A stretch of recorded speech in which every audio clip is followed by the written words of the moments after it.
रवींद्र वस्त्रनिकेतन सलगरे घेऊन आले दिवाळी महाफेस्टिवल।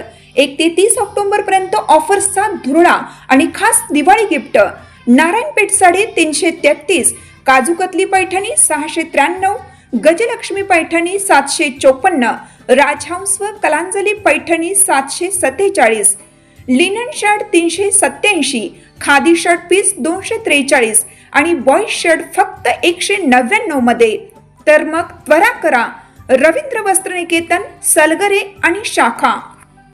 ताज्या बातम्यांसाठी महान करेला सबस्क्राइब करा आणि बेल आयकॉनला क्लिक करा। दरासाठी यंदा कर्नाटकात उडणार आंदोलनाचा धुरळा। बोरगाव येथे निमंत्रण सभेत राजू शेट्टी यांचे प्रतिपादन। महाराष्ट्र राज्यातील साखर कारखानदारांची रिकव्हरी अधिक आहे, पण कर्नाटक राज्यातील साखर कारखानदार कमी रिकव्हरी दाखवून शेतकऱ्यांची आर्थिक पिळवणूक करत आहेत। साखर मंत्र्यांनी याकडे लक्ष देणं गरजेचं आहे, कारण कारखानदार खूप हुशार आहेत। ज्या पक्षाचे सरकार सत्तेत येत असतं त्या ठिकाणी उडी मारतात। कारखानदार हे लुटारू आहेत, शेतकऱ्यांची फसवणूक करीत मोठे होत आहेत, पण सरकार लुटारूंना साथ देत आहे। मग सरकार शेतकऱ्यांच्या मागे का उभे राहत नाही, असा सवाल माजी खासदार राजू शेट्टी यांनी केला। बोरगाव येथे स्वाभिमानीच्या ऊस परिषदच्या निमंत्रण सभेत ते बोलत होते। अध्यक्षस्थानी अण्णासो पवार हे होते। प्रास्ताविक राजू खिचडे यांनी करून मुळात आपली शेती परवडणारी नाही, मग आमच्याच ताटातील तुम्ही का काढून घेता, असा सवाल खिचडे यांनी केला। शेट्टी पुढे म्हणाले, जागतिक बाजारात साखर एथेनॉलला मागणी अधिक आहे। ऊसापासून वीज गॅस तयार करण्यात येत आहे, पण शेतकऱ्यांना ऊसाला दर मात्र देणं शक्य होत नाही।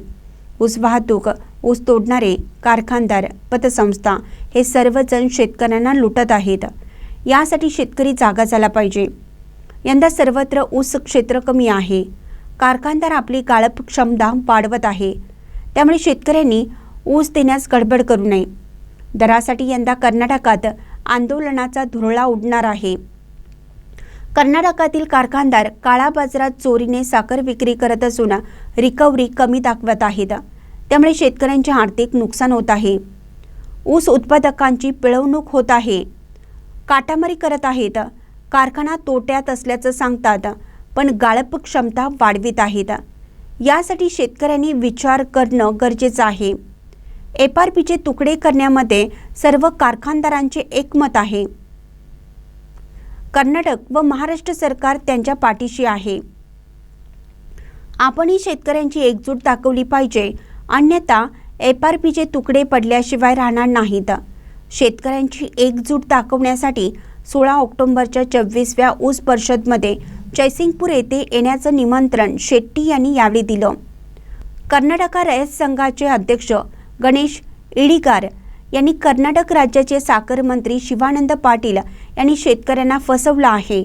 ऊसाला योग्य भाव FRP प्रमाणे दर देऊ असं सांगून खोटी आश्वासनं दिली आहेत। यासाठी आपण लवकरच मुख्यमंत्री यांच्याशी भेट घेऊन शेतकऱ्यांना न्याय मिळवून देण्यासाठी प्रयत्न करणार आहोत।